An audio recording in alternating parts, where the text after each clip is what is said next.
Alright, what's up guys? This is going to be lecture 6. We're going to be going over floors, ceilings, doing different floor heights and things like that. And I'll be showing you floor profiles and ceiling profiles. So, finally out of walls, let's just jump into it and get started. So, I'm going to start a new document here with architecture. And just for the sake of expedience again, I'll be using generic walls. I won't be constructing new walls for this. So real quick, I will just make a small room right here. Okay, so placing floors. Very easy. We have the floor option right here. I'm going to click on it, and remember what I started out with earlier this semester. Walls are basically the same thing as floors and ceilings, so I'm going to repeat a lot of things here that you're already aware of. So when you click on you get the same options up here for your drawing options.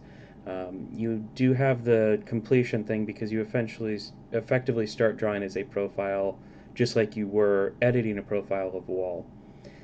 You also have the drop down in properties here with a whole bunch of different wall settings, or sorry, floor settings. And then if I go into the options here, we have edit type, and the edit menu here looks exactly like it did with floors, okay? Sorry, with walls, for floors. So we have a lot of the same settings here, and I just wanted to kind of point out the one difference between floors and walls, and that's the core boundary here. So we had the core boundary on our walls. What the core boundary on the floors and the ceilings does is it indicates where kind of the joists are again, but anything that's above the core boundary, that's going to go up from the floor level. So let me kind of get in here and show you what I mean. I'll kind of highlight where that's important later. Just remember that for now. So I'm drawing a floor, and I'm going to start with the drawing tools here, and really simply I can just go in here and I'm just going to draw straight across like that, and that's how you place a floor. Okay, once you're done, hit the green check mark, and that has placed the floor. So if I go to a 3D view, and I'll just delete this wall. So you can see right here, there's that floor. Let me crank this up so we can see what's going on here. Okay, so there's the floor I did. I guess I did a tile. I wasn't even looking, honestly. So there's that floor right there. You can see that it's got some thickness. And why don't I just go to here? Okay, so we have this floor here, and where is it?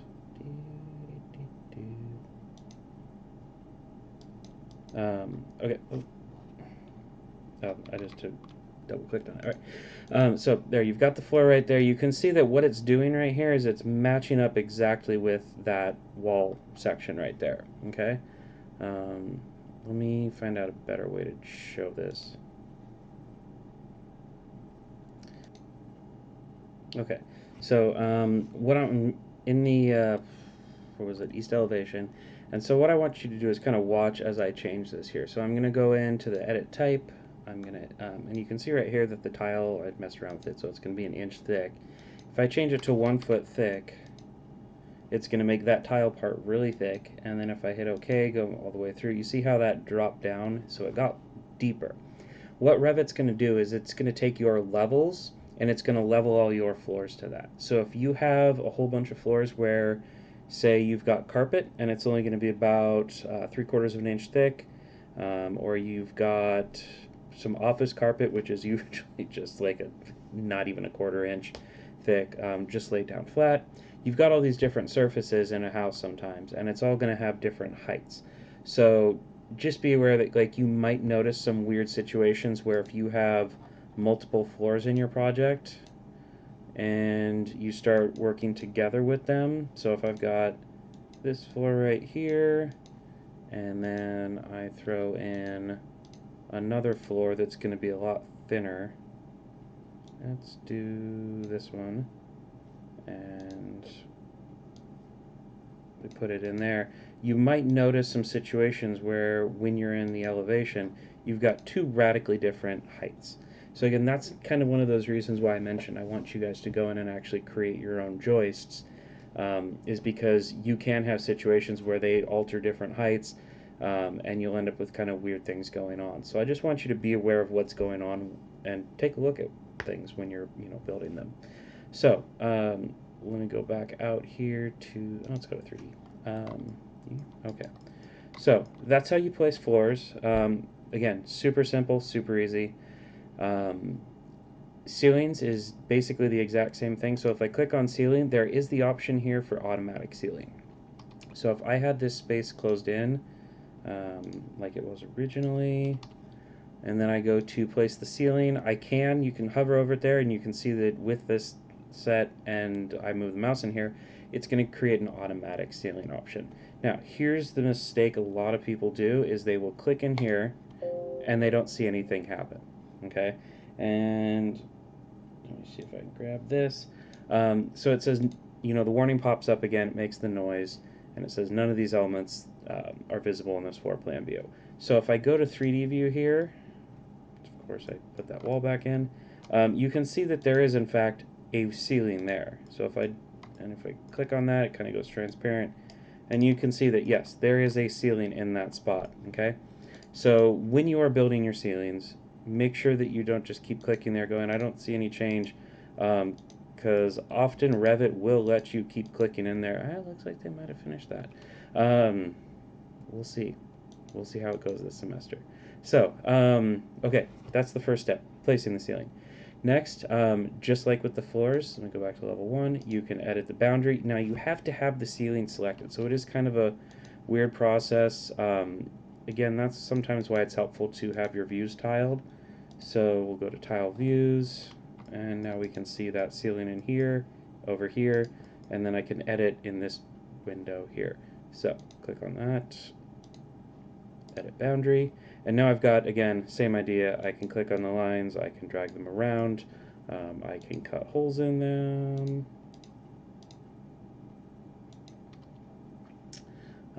I can use the split tool, keep finding I said that right, and do stuff like that with them. Always click the green check mark to finish, and there you go. So there's a ceiling right there. This one has that default acoustic tile,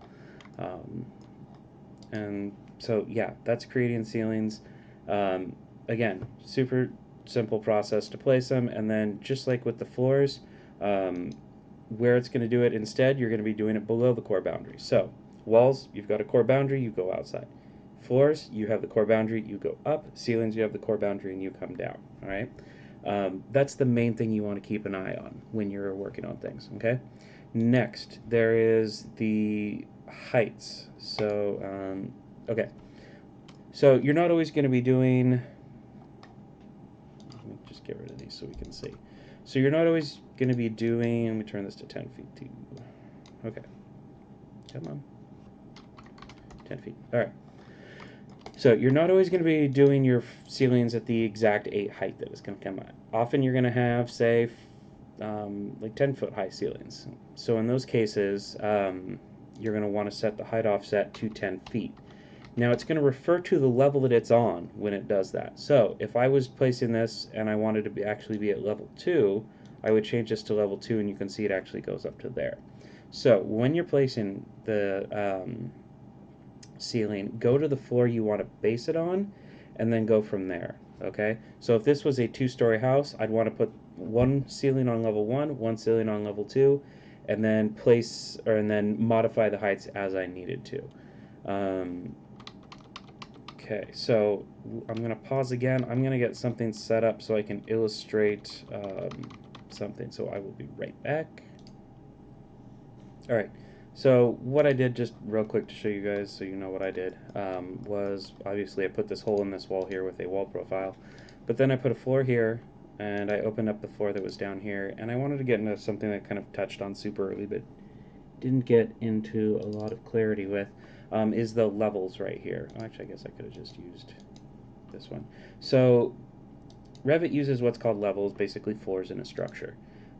Your level 1 in at least this template we're using is going to start at 0 foot 0, and then your level 2 is going to start at 10 foot. Okay? So if you were, say you wanted to have 10-foot ceilings, Well, your ceiling, or sorry, your room is going to start ground floor, go up, say 10 feet. Okay. Once it goes up 10 feet, you need some space between the ceiling on the bottom floor and the floor on the top floor. So what that looks like, and I'll go back to level 1 here, and then we'll put in a ceiling, automatic. Oh, is it still there? I think it's still there. No, it's not. Okay. Level 1, ceiling. Oh, it's freaking out because of that hole in the wall. Okay. So I will put a ceiling right here just to illustrate what I'm talking about. So you can see right here, I've got, I really wish these were switched. Can you come here and go right? No. Ugh, come on. Oh, forget it.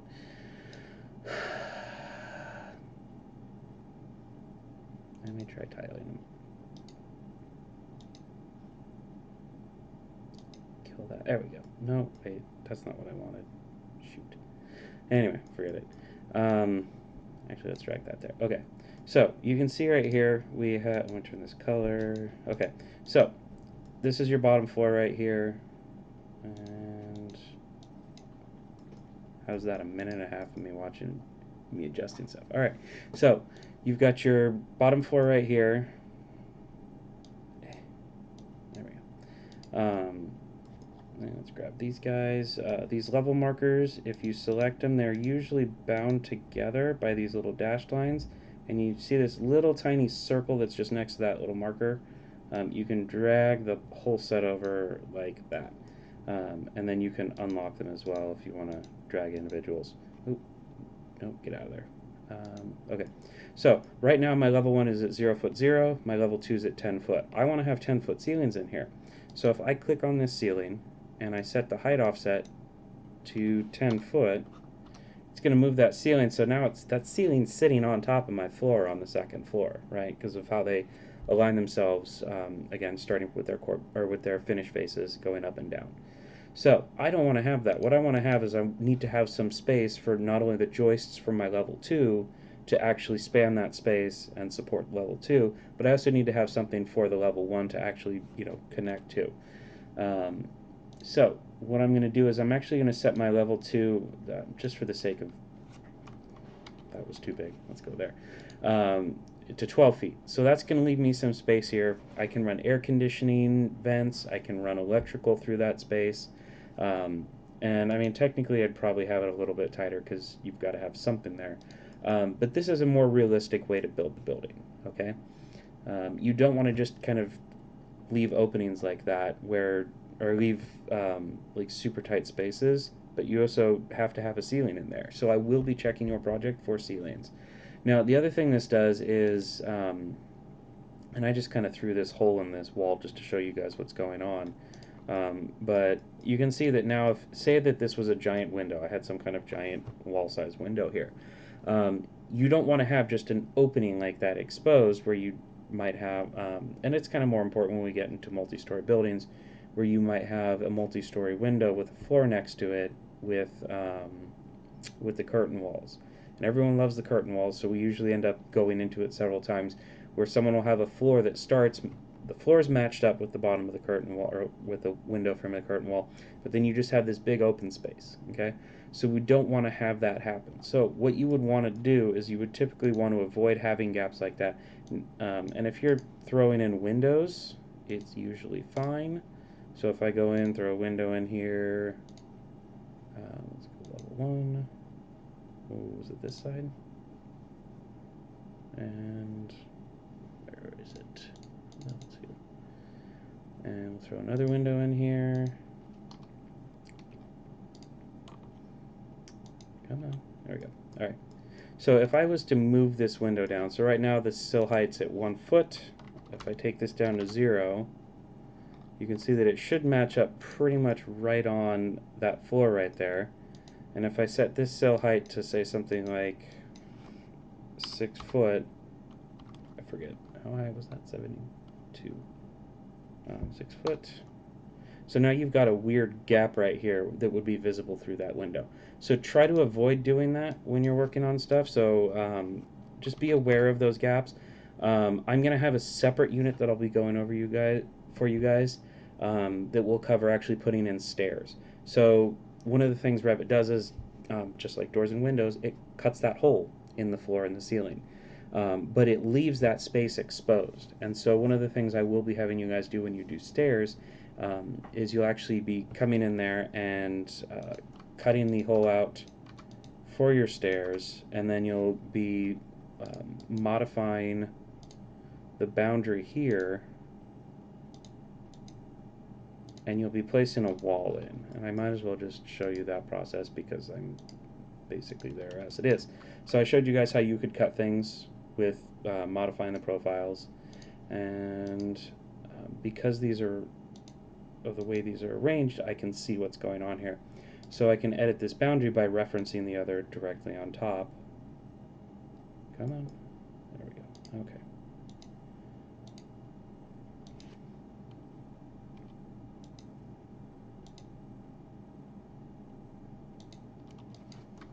And there we go. Got it. All right.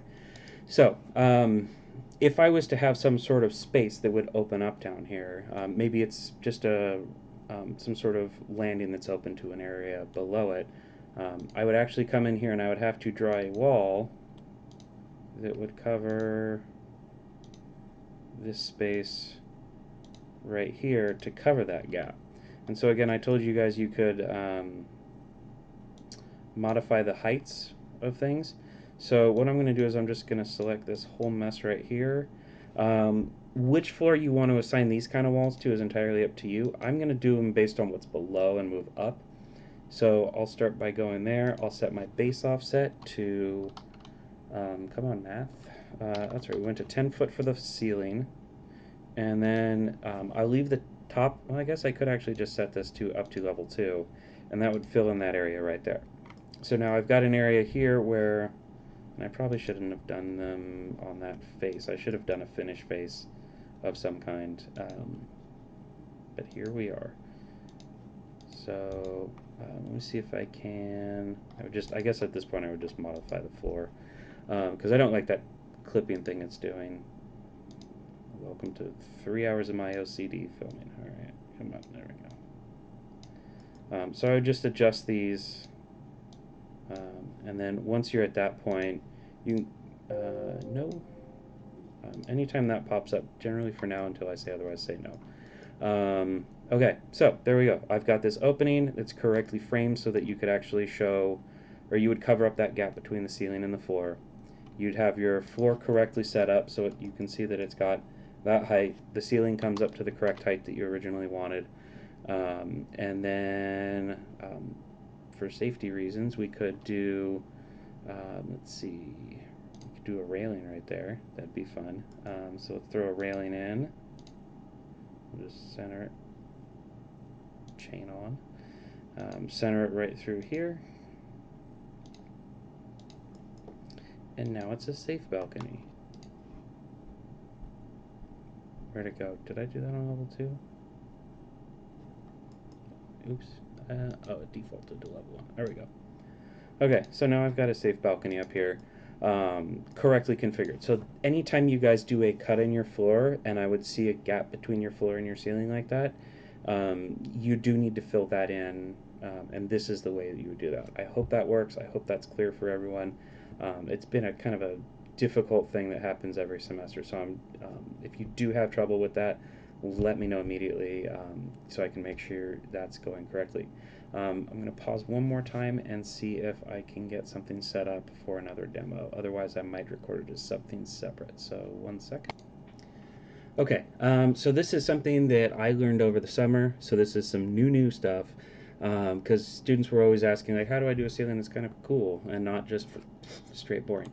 So I want to make sure I got that right. So this is some new hot off the press stuff. So same thing, gonna go to sketch ceiling. I'm gonna draw this. Oops, make sure I'm in that window first. Okay, so level 2 right here. I'm gonna place that across. And so what I want to have is I want to have the ceiling with the slope. Okay, So what I'm going to do is I'm going to click on slope arrow right here at the top, and then I'm going to go from, say, this side right here, and I'm going to draw this all the way across and click right there. What that does is it opens up these options here in the properties, and it's going to say height offset, and we see it, there we go. So height offset at tail, come on, and then height offset at head. So what that means is, and let me stop or do this here. So let me get it placed so you can see what's going on. So when I have this here, you can see this is the head of the arrow. So this is where that arrow got to, and then the tail was back here. And so if I go back to edit boundary, click on this, I can edit where the head ends up. And so this is setting that slope. So if I have a really short line right here, and apply that, you can see that again, this area right across here is where that head was, so it's going to go to 0 foot offset for that height, and then the tail, because it was at the back here, is going to be a foot up. So if I wanted to say have it slope the opposite way, I could draw it like that, and then I could say, let's say we want it to be, this is only 8 feet, right? 8 feet across the front here, and then slope down 2 feet. So, and it's usually easier to just draw these the full width of the wall. Sometimes you might run into a situation where you want to go further. But let's say I top front here, height offset at head is going to be 0, and then height offset at tail is going to be -2 feet. And so now when I apply that, that should slope back into the room like that, okay? So yeah, that's how you would basically modify a ceiling. So normally what I'm showing you guys is just straight flat ceiling. It's what I've shown in the past, and then I was like, well, how do I do this? Super easy, found it out. It's like that easy. Um, so,